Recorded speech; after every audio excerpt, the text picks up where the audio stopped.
Welcome to Wife Cheating Story. I hope you have an enjoyable and relaxing time listening.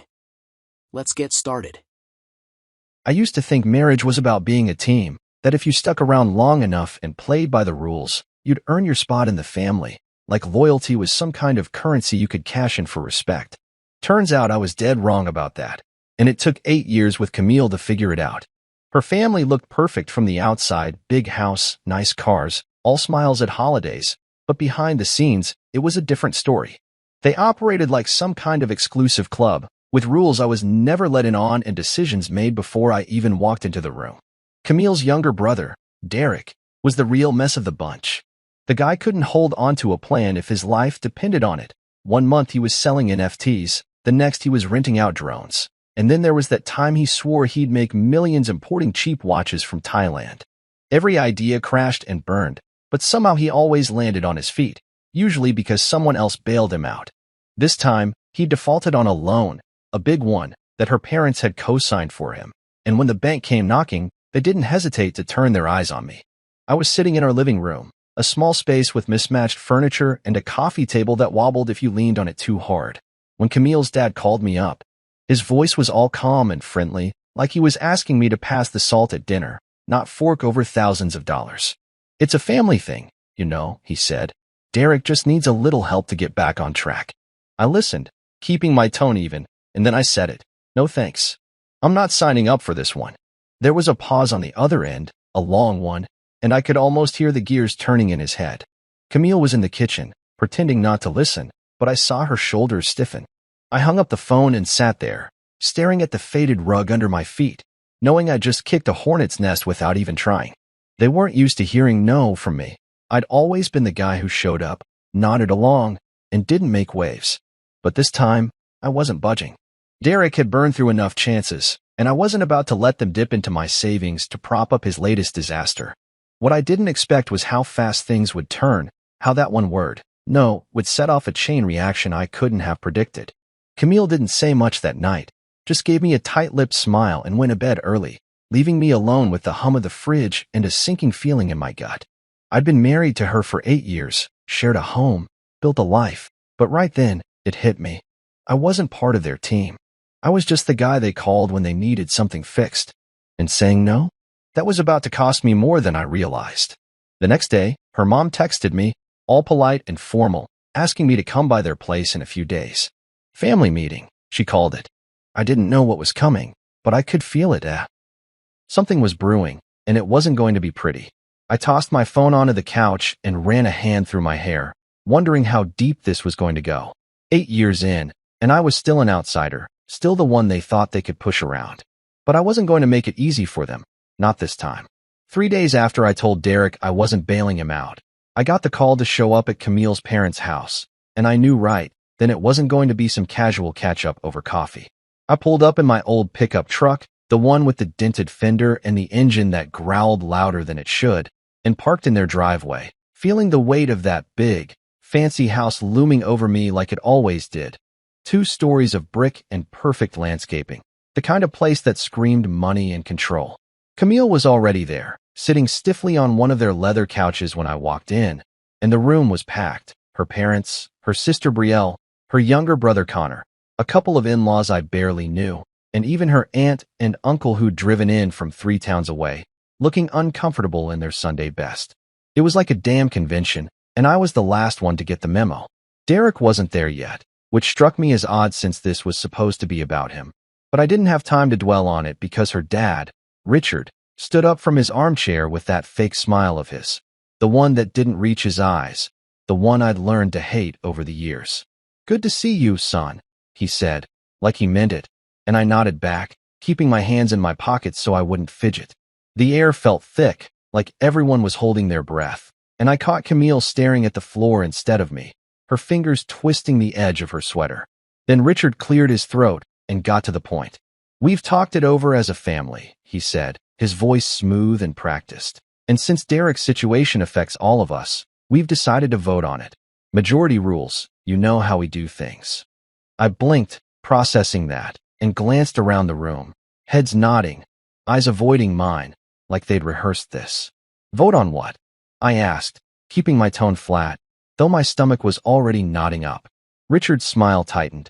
On you and Camille lending Derek $22,000 to get him out of this mess.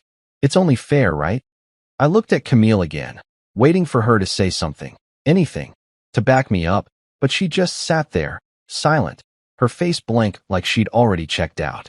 One by one, they raised their hands. Her mom, Brielle, Connor, the aunt, the uncle, even the in-laws I barely knew, until every hand was up except mine.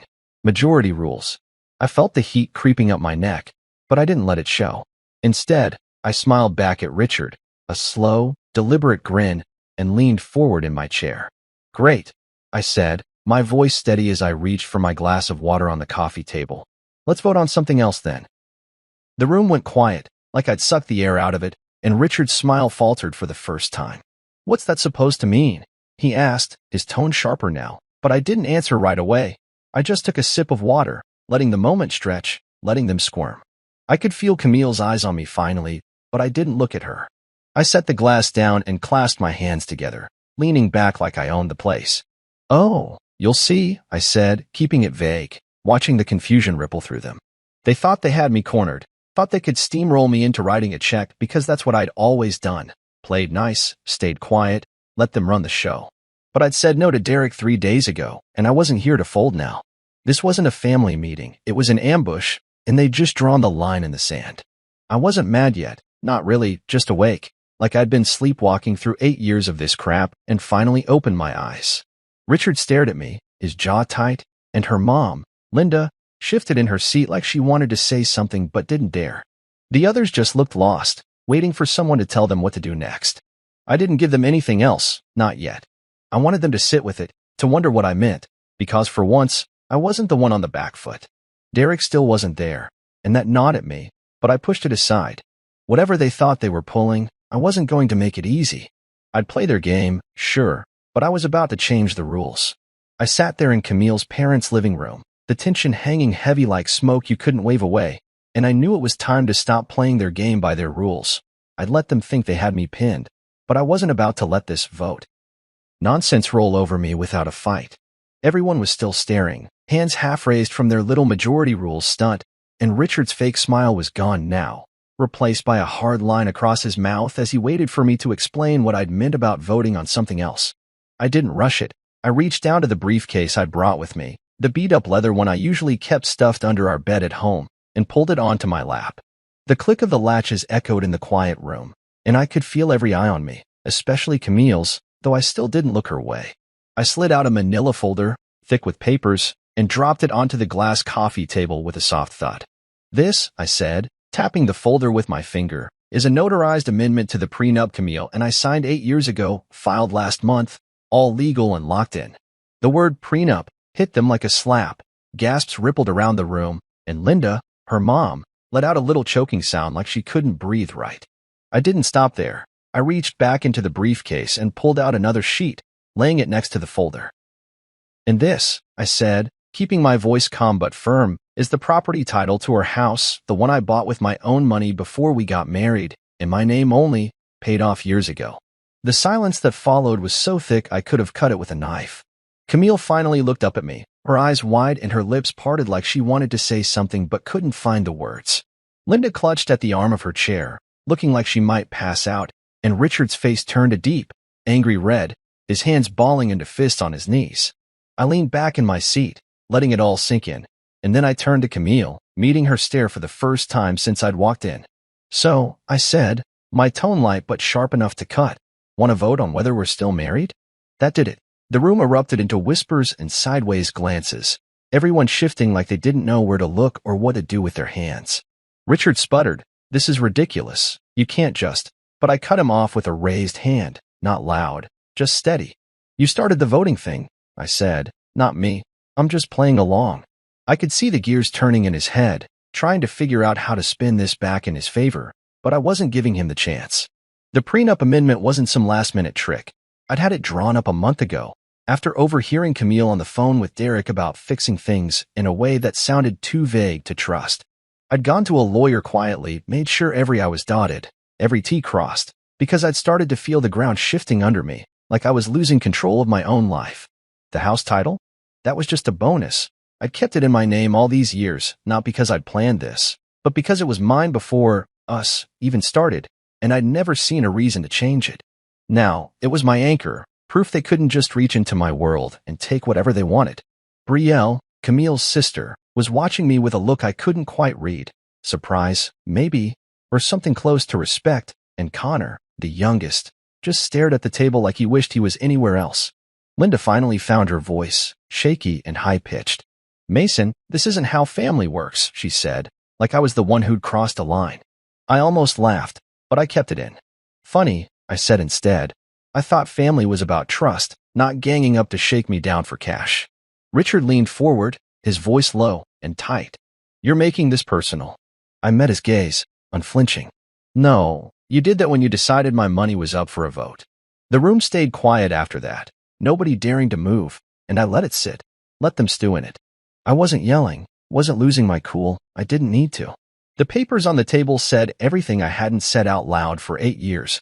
I wasn't their pawn, and I wasn't going to let them rewrite my life to fix Derek's messes. Camille still hadn't spoken, and that stung more than I wanted to admit, but I pushed it down. This wasn't over, not yet, but I'd just flipped the board, and they didn't know what to do about it. I was still sitting there at Camille's parents' fancy glass table, the prenup amendment and house title spread out like a winning hand in a game they didn't expect me to play, when Derek finally decided to grace us with his presence. He strolled in through the front door like he owned the place, his sneakers squeaking on the polished floor, a dumb grin on his face that said he had no clue what he'd just walked into. "Sorry I'm late," he said, flopping into an empty chair near the end of the table, tossing his jacket over the back like this was a casual barbecue and not the family showdown it had turned into. Then he noticed the papers, the silence, the way everyone was staring at me, or the floor, or anywhere but him, and his grin faded fast. "What did I miss?" he asked, his voice cracking a little, and I turned to him, keeping my face calm even though my pulse was hammering in my ears. "We voted," I said, leaning back in my chair, "and I brought my ballots in legal form, checked the table." His eyes darted to the documents, then back to me, and I could see the color draining from his face, leaving him looking pale and sweaty under the chandelier lights. "You're kidding," he said, half laughing, half pleading, turning to Camille like she'd bail him out of this one too, but she just sat there, her hands folded tight in her lap, staring at the folder like it might bite her. Before I could say anything else, Betrayal, Camille's sister, the one who usually kept her mouth shut and her feelings locked down, spoke up, her voice cutting through the room like a knife. "I lent you money last year, Derek," she said, her eyes locked on him. $5,000. You never paid me back, didn't even text me about it, just ghosted me like it didn't matter." Derek's mouth opened, then shut, and he stammered out something like, "I was gonna," but she didn't let him finish. Then Connor, the youngest brother, piped up from the other side of the table, his voice quieter but just as steady. "Same here, $7,000, gone, not a dime back." I watched it unfold, my arms crossed, feeling the shift in the air as Derek's cool guy act started to crack. He tried to laugh it off, pushing his hair back with a shaky hand. "Come on, you guys, that was different. I was in a tight spot," he said, but nobody was buying it anymore. I leaned forward, resting my elbows on my knees, and looked him dead in the eye. "Tight spot? Huh? Funny how you always land in one, and everyone else ends up paying for it." He glared at me, his jaw twitching, but he didn't have a comeback, not a good one. Anyway, the room was buzzing now, little whispers and shifts as people started glancing at each other, realizing maybe they weren't the only ones Derek had played. I didn't push it. I didn't need to, just sat back and let them stew in it, watching the walls they'd built around him start to crack. Richard, Camille's dad, was still red-faced, his hands clenched on the arms of his chair, and Linda was twisting her napkin into knots, her eyes darting between me and Derek like she couldn't decide who to blame. Camille still hadn't said a word, and that silence was louder than anything else in the room. It was like she'd checked out, leaving me to face this alone, even after I'd just dropped a bomb on their whole plan. Derek tried to recover, slumping back in his chair with a forced smirk. "So what, you're all ganging up on me now?" "Real nice family," he said, but it fell flat. Nobody jumped to his defense like they usually did. Betrayal shook her head, her voice low but firm. "You don't get to pull that card, not after what you've done." Connor nodded, and even the aunt and uncle exchanged a look like they were rethinking everything. I kept my mouth shut, letting it play out, but inside, I was reeling, not just from Derek's mess, but from how fast this had turned into something bigger. They'd come here to corner me, to force my hand, and now they were tripping over their own lies. I glanced at the papers on the table, the prenup amendment sitting there like a shield, and felt a grim kind of satisfaction. I protected myself, and they didn't see it coming. Derek's smirk was gone now, replaced by a nervous twitch in his eye, and I could tell he was starting to feel the weight of it. Good. Let him squirm. I wasn't here to save him, and I sure as hell wasn't here to let them rewrite my life with a show of hands. This was just the beginning. I could feel it, and I wasn't backing down. I sat there watching Derek squirm under the spotlight his own family was turning on him, and it felt like the room was a house of cards starting to wobble. One wrong move, and the whole thing would come crashing down. Betrayal and Connor had just called him out, their voices steady and sharp, and the whispers around the table were growing louder, like a buzz you couldn't ignore. Then, out of nowhere, Camille's mom, Linda, spoke up, her voice shaky and small, like she didn't want to say it but couldn't hold it in anymore. "He borrowed from me too," she said, glancing at Richard like she was scared of what he'd do next. "A few thousand. Said it was for something big. But I never told you, honey." Richard's head snapped toward her, his face going from red to purple, and the room got even quieter, if that was possible. I leaned back in my chair, crossing my arms, and let out a slow breath. This wasn't just about me anymore. It was about all of them, and Derek's lies were unraveling faster than he could spin them. A cousin piped up next, some guy I barely knew named Matt, saying Derek had hit him up for cash last summer, promising a big payout that never came. Then an uncle chimed in, grumbling about a loan he'd forgotten about until now. I couldn't help myself. I looked at Derek, who was slouched in his chair, staring at the table like it might swallow him up, and said, "Funny how everyone thought they were the only one." Huh? My voice was calm, but it cut through the noise, and his head jerked up, his eyes flashing with something between panic and anger. "You're loving this, aren't you?" he snapped, his voice loud enough to make Linda flinch. "You come in here with your papers and your smug attitude, trying to make me look bad."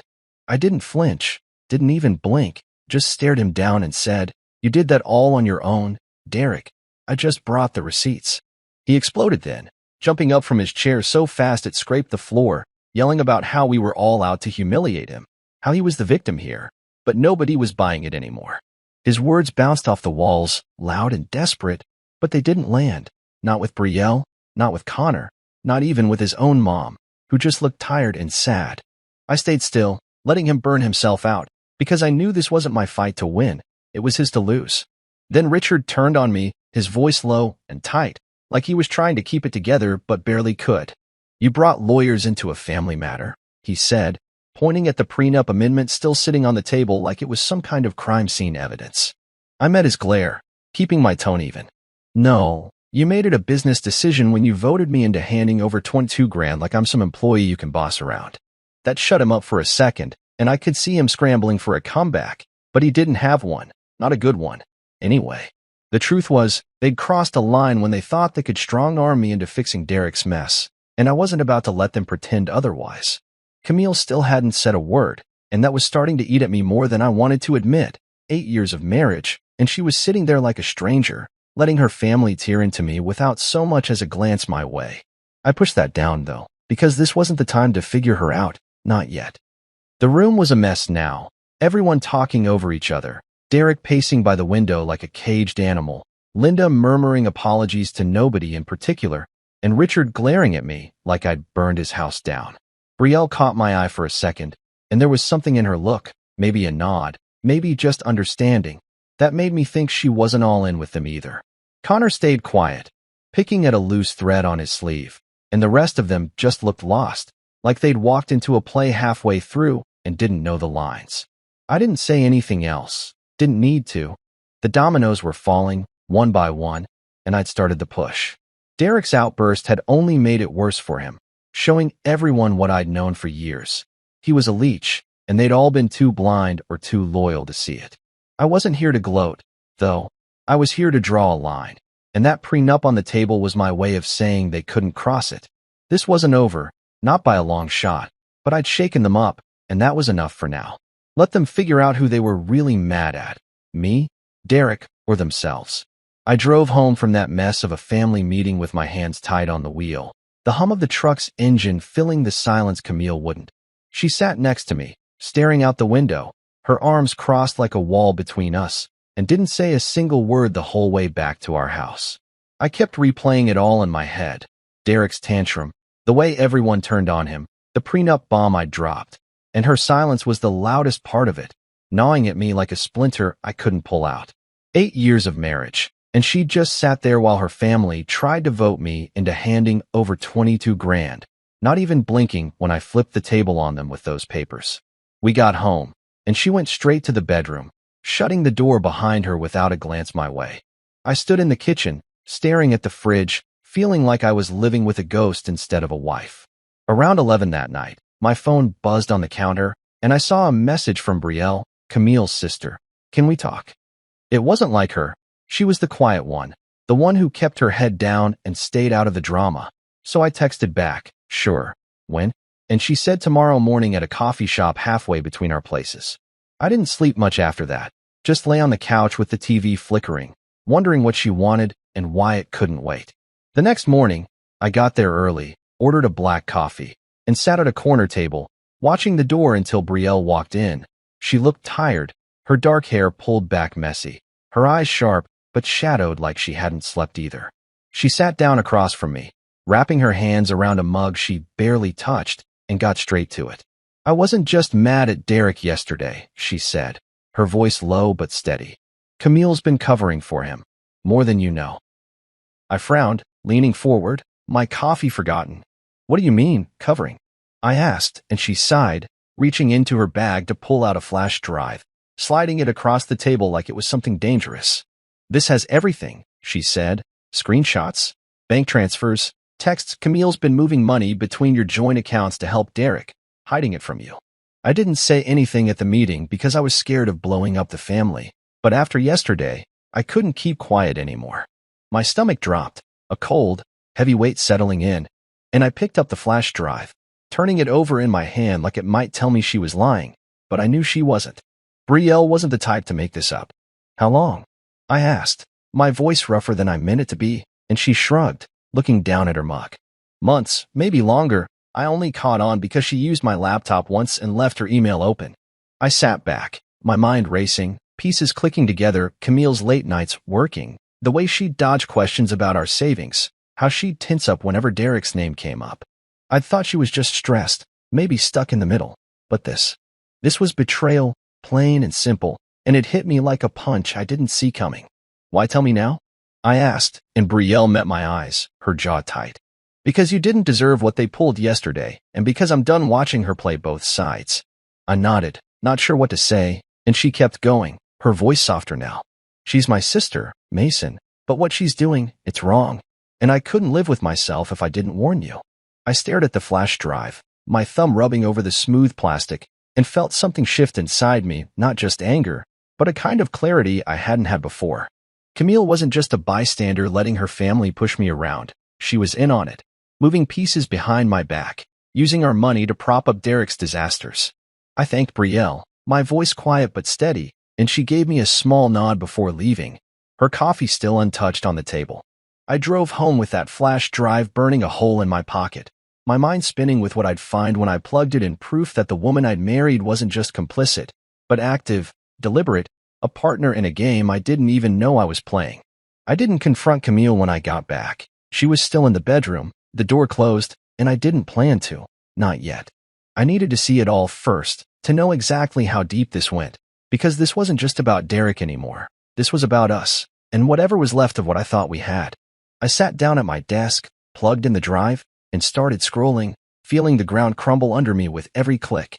I sat at my desk in the spare room we called an office, the glow of my laptop screen the only light breaking through the dark, and I felt like I was peeling back layers of a life I didn't recognize anymore. The flash drive Brielle gave me was a Pandora's box, and every file I opened made my chest tighter, my jaw clenching until it hurt. The house was quiet, Camille still shut away in our bedroom like she could sense the storm brewing, and I was glad for it. I wasn't ready to face her, not until I knew everything. I started with the screenshots, bank transfers from our joint account, the one we used for bills and groceries, funneled into Derek's name, small amounts at first, then bigger ones, thousands slipping away under vague labels like consulting or miscellaneous. Then I found the emails, And that's when it really hit me. Camille had been emailing my parents, pretending to be me, crafting these long, friendly messages about a startup Derek was supposedly launching, asking them to invest because I believe in it. My parents, retired and careful with their savings, had sent back replies promising a few grand, thinking it was me asking, trusting me, and she'd forged my name like it was nothing. I stared at those messages, my hands shaking on the keyboard, feeling sick, not just betrayed, but violated, like she'd reached into my family and twisted something sacred. It didn't stop there. I dug deeper and found 2 credit cards opened in my name, ones I'd never seen or signed for, sitting dormant with 0 balances but ready to be used whenever she wanted, like a safety net she'd built without me knowing. Every click was a cut, deeper and sharper, and I realized Camille wasn't just covering for Derek. She was strategic, careful, a planner who'd been playing me for months, maybe years. I leaned back in the chair, running my hands over my face, trying to breathe through the weight of it. She'd lied to my face, smiled at me over dinner, slept next to me, all while weaving this web with my money, my trust, my family. I wasn't married to someone who got roped into her brother's mess. I was married to someone who'd orchestrated it, step by quiet step. The prenup amendment I'd filed last month felt like a lifeline now, a gut instinct I hadn't even known I'd need this bad. It protected my savings, my house, everything I'd built before her, but it didn't shield me from this. The raw sting of being played by the one person I'd let in. I stayed up all night, printing everything, bank records, emails, credit card statements, stacking them into a neat pile on the desk, not for some big confrontation, not yet, but for myself, for closure, so I could look at it and know it was real. The sun was creeping up outside, turning the sky gray, when I finally shut the laptop and sat there, staring at the pile, my mind racing but my body too tired to move. I thought about the last 8 years, holidays at her parents' house, quiet nights watching TV, the way she'd laugh at my dumb jokes, and wondered how much of it was a lie, how much of her I'd ever really known. I didn't want to fight her, not in some shouting match that'd just leave us both raw. I wanted answers, sure, but more than that, I wanted out, clean and final, on my terms. I heard the bedroom door creak open around 6, her footsteps soft on the hardwood as she moved to the kitchen, probably thinking I'd slept on the couch again like I had the night before. I didn't call out to her, didn't move, just sat there with the evidence, letting it sink in, planning my next step. This wasn't about revenge, though part of me burned for it. It was about taking back what was mine, my life, my peace, before she and her family could squeeze anything else out of me. I thought about that family meeting, the way they'd voted like I was a line item on their budget, and how Camille had sat there, silent, complicit. No, not complicit, active, a partner in it all. I'd trusted her, built a home with her, and she'd turned it into a game I didn't even know I was losing. The papers on the desk weren't just proof. They were my exit, a way to end this without letting her twist it back on me. I didn't know what she'd say when I finally laid it out, but I knew one thing. I wasn't sleeping under this roof much longer, not with someone who could look me in the eye and lie like that. I picked up the stack, tapped it straight, and set it back down, feeling a strange calm settle over me. This was the end of something, and the start of something else, and I was ready to see it through. I stood in our kitchen that Sunday morning, the smell of coffee mixing with the tension I could feel building in my chest, knowing Camille's parents had invited us over for another one of their dinners, like nothing had happened, like the vote and the papers I dropped on them hadn't shaken their perfect little world. I said yes when Camille asked if we'd go, not because I wanted to play nice, but because I had one last move to make, and this was the place to do it. Brielle had texted me earlier, saying she'd be there too, and so would Connor. She didn't say much else, just see you tonight. But I could tell she was on edge, maybe ready to back me up after handing me that flash drive. I spent the day getting ready, not just shaving and throwing on a decent shirt, but gathering everything I'd found. The bank transfers, the fake emails to my parents, the credit card statements, printing them out and tucking them into a folder I slid into my jacket pocket. When we got to her parents' house, the air felt thick with that fake politeness they always put on, everyone smiling and passing rolls around the table like it was any other Sunday. Camille sat next to me, quiet again, picking at her food, and I wondered if she knew what was coming or if she was just too deep in her own head to care. I kept my face calm, nodding along to small talk about the weather and some cousin's new job, waiting for the right moment. I didn't want to start this over salad. Let it simmer through the main course. It wasn't until dessert, when Linda brought out a tray of pie and the room settled into that lazy after-dinner hum, that I made my move. I pushed my chair back, stood up slow, and said, "Time for one more vote," loud enough to cut through the chatter. Everyone froze, forks stopped midair, eyes locked on me, and Richard's hand tightened around his coffee mug like he was bracing for a fight. I reached into my jacket, pulled out the folder, and started laying out the papers one by one, like dealing cards at a poker table. First, the bank transfer showing Camille moving our money to Derek, then the email she'd sent my parents pretending to be me, and finally the credit card statements with my name on accounts I'd never opened. "You thought I was the backup plan," I said, my voice steady but hard, "but I'm the firewall. Check the evidence." Camille's face went white, like she'd been slapped, and she dropped her napkin onto her plate, her hands shaking. Richard tried to interrupt, his voice booming, "This is outrageous, Mason. You can't just..." But I didn't let him finish. "No," I said, pointing at the papers, "you don't get to talk your way out of this. Look at it, all of it."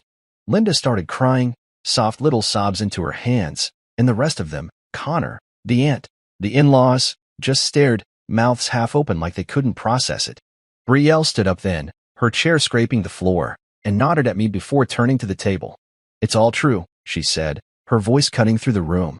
"I gave him the proof. Camille's been lying to him, to all of us, for Derek." That hit like a bomb. Derek wasn't there, probably off hiding somewhere, but his name still lit the fuse. Camille's head snapped up, her eyes darting between me and Brielle, and I could see her scrambling, trying to find a way out. Richard tried again, his tone softer now, desperate. "Mason, we didn't know." She didn't tell us, but I cut him off with a look. "You didn't need to know," I said. "You were fine voting me into fixing his mess without asking questions." Turns out she was the one pulling the strings. The room went quiet again, just Linda's sniffles and the hum of the fridge in the background, and I let it sit, let them feel the weight of it. I wasn't yelling, wasn't losing it. I didn't have to. The papers did the talking. Connor pushed his plate away, his face blank, and the aunt whispered something to her husband, but nobody else moved. I looked at Camille, really looked at her, and saw the cracks in her mask, the way her lips trembled, the way her eyes wouldn't meet mine, and I knew she couldn't dodge this one. "You've got nothing to say?" I asked, keeping my voice low, and she shook her head, just barely, like she was too tired to fight. I didn't push her, not yet, because this wasn't about her excuses, it was about showing them all I wasn't their doormat anymore. The folder stayed on the table, a line drawn in black and white, and I stepped back, hands in my pockets, letting them figure out what to do with it. This was my last stand in that house, and I wasn't leaving without making damn sure they knew I was done. I stood there in the middle of Camille's parents' dining room, the papers spread out on the table like a map of every lie she'd built, and the silence was so heavy it felt like the walls were pressing in. Nobody knew what to say after Brielle backed me up, and I wasn't about to fill the gap for them. Then Camille shot up from her chair, her face flushed and her eyes wild, and she finally snapped, her voice breaking the quiet like glass shattering. I was trying to fix it. She screamed, her hands slamming down on the table, making the pie plates rattle. "You never trusted my family, Mason. You made me feel like a visitor in my own life, like I had to choose between you and them." I stared at her, feeling the words hit me but not letting them sink in deep enough to shake me. She was loud, desperate, but it didn't change what she'd done. "Fix it," I said, keeping my voice even, stepping closer so she couldn't look away. "You stole from me, Camille, lied to my face, used my name to scam my parents, watched your family try to vote me into submission like I'm some hired help. That's not fixing anything, that's a trap, and you said it." Her mouth opened, then shut, and I could see the fight draining out of her, her shoulders slumping like she'd run out of steam. Richard jumped in then, his tone all guilt and gravel, trying to play the peacemaker. "Mason, we're a family. We can work this out. You don't have to do this," he said, waving a hand at the papers like they were a misunderstanding he could smooth over. I didn't even glance at him, just kept my eyes on Camille. "Work it out," I said. "You don't get to work out betrayal. You live with it, and I'm done living with yours." Linda was still crying, louder now, her face buried in a napkin, and Connor just sat there, staring at his hands, pushing his plate away like the food had turned sour. Brielle stayed standing, her arms crossed, watching it all like she was ready to step in again if I needed her. The rest of them, the aunt, the uncle, the in-laws, looked like they wanted to vanish, their eyes darting around like they'd stumbled into someone else's war. I reached into my jacket one last time, pulling out the final paper I'd kept tucked away, and slid it across the table to Camille, a divorce petition, signed by me that morning, clean and simple. Here, I said, my voice dropping to a whisper so only she could hear. Majority rules, right? Her face crumpled, her hands trembling as she picked it up, reading the words like they were burning her. She didn't say anything, just clutched the paper and sank back into her chair, tears streaking down her cheeks. Richard tried one more time, standing up now, his voice shaking. Mason, think about what you're doing. You're tearing us apart over this. I turned to him, calm but cold. No, you tore it apart when you decided my life was up for a vote. Camille just hammered the nails in. Linda let out a sob, and Connor finally looked up, his eyes meeting mine for a second before dropping again. He didn't say a word, but I could tell he wasn't on their side. Not anymore. Brielle stepped closer to me, her voice quiet but firm. He's right. You can't pretend this didn't happen. That shut Richard up, and he sat back down, his face tight like he'd swallowed something bitter. I looked around the room, at the fancy chandelier, the polished table, the family I tried to fit into for 8 years, and felt nothing but tired. Camille was crying now, soft and broken, but I didn't reach for her, didn't soften. I'd spent too long softening, bending, letting her and her family take pieces of me until there was almost nothing left. I trusted you, I said to her, loud enough for everyone to hear. And you turned that into a weapon. Don't tell me about feeling like a visitor when you've been the one shutting me out. She shook her head, whispering, I didn't mean it to go this far, but it was too late for that, and we both knew it. I stepped back, hands in my pockets, and let the divorce petition sit there like a full stop at the end of our story. Nobody moved to stop me. Nobody argued. Richard's bluster was gone. Linda's tears didn't change the facts, and Camille's excuses couldn't rewrite the past. I'd laid it all out, every cut and every lie, and there was nothing left to say. This wasn't about winning or losing. It was about ending it, about walking away from a trap I'd been too blind to see until now. I turned toward the door, ready to leave, knowing this was the last time I'd stand in this house, with these people, as anything close to family.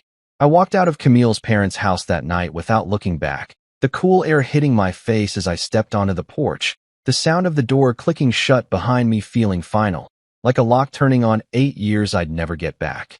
I didn't say goodbye, didn't need to. The divorce petition on the table said everything, and the silence from that room as I left told me they knew it was over too. I got into my truck, the engine rumbling to life, and drove straight to a hotel a few miles away, a plain little place with beige walls and a bed that creaked. But it was mine for the night, free of her family's shadow. I checked in with cash, tossed my bag onto the chair, and sat on the edge of the mattress, staring at the faded carpet, feeling the weight of it all settle in, not just the betrayal, but the relief, like I'd finally cut a rope that had been dragging me down. 2 days later, I filed the divorce papers officially at the courthouse, standing in line with a folder full of copies, my hands steady as I handed them over to the clerk. She stamped them with a bored nod, and that was it. The legal end of us set in motion. The prenup and that amendment I'd filed a month ago were my shield. Every cent I'd saved, the house in my name, all of it locked tight where Camille couldn't touch it, and I thanked whatever instinct had made me do it before this blew up. She tried calling that first night, her name lighting up my phone screen over and over, but I let it ring, watching it vibrate on the hotel nightstand until it went to voicemail. The text came next, long ones, full of apologies and half-truths, stuff like, I never meant to hurt you, and I was just trying to keep the peace. But I didn't answer those either. They were words she should have said months ago, years ago. Not now when the damage was done. I didn't block her, not yet, just left her hanging, because I didn't owe her a response, not after what she'd pulled. Brielle called me the next day, her voice quiet on the line, telling me she'd pressed charges against Derek for the money he'd conned out of her. He'd vanished again, probably hiding out somewhere until the heat died down, but she wasn't letting it go this time. Good for you, I told her, meaning it, and she paused before saying, I'm sorry, Mason, for all of it. I didn't say much back, just thanks for the heads up, because she'd been the only one to step up, the only one who'd seen me as more than a fix for their problems. The family dinners stopped after that, or so I heard. Richard and Linda weren't hosting anymore. The perfect little brand they'd built crumbling without Derek to prop up or me to lean on. I didn't care enough to check, didn't need to see the fallout to know I'd made the right call. I stayed in that hotel for a week, living out of my duffel bag, working from my laptop during the day and staring at the ceiling at night, letting the bruises of it all sink in, not the kind you see, but the kind that ache deep. The kind that come from trusting someone who'd turn around and knife you in the back. I thought about Camille a lot, her laugh, the way she'd hum while cooking, the quiet moments that used to feel real. But every memory got tangled up in those bank transfers, those emails to my parents. The way she'd sat silent while her family voted me into a corner. It wasn't love she'd broken out. It was trust, and that's harder to patch up once it's gone. I didn't walk away clean. Betrayal sticks to you, leaves marks you don't notice until later, but I walked away with my peace, and that was worth more than the house, the money, any of it. I started looking for a new place that week, something small, just mine, where I could breathe without her ghost in every room. The strongest thing I did wasn't filing those papers or showing up with that folder, it was leaving. Stepping out of their game when they thought they'd forced my hand with their majority rules nonsense. I'd spent 8 years trying to fit into their world, bending until I almost broke, and now I was done. Done with the lies, the guilt trips, the way they'd made me feel like an outsider in my own marriage. I didn't need their approval, didn't need Camille's tears or Richard's lectures. I had myself, my truth, and that was enough. I sat in that hotel room, the TV flickering with some late-night show I wasn't watching, and felt the first real calm I'd had in months, maybe years. This was my clean break, and I'd earned every damn inch of it.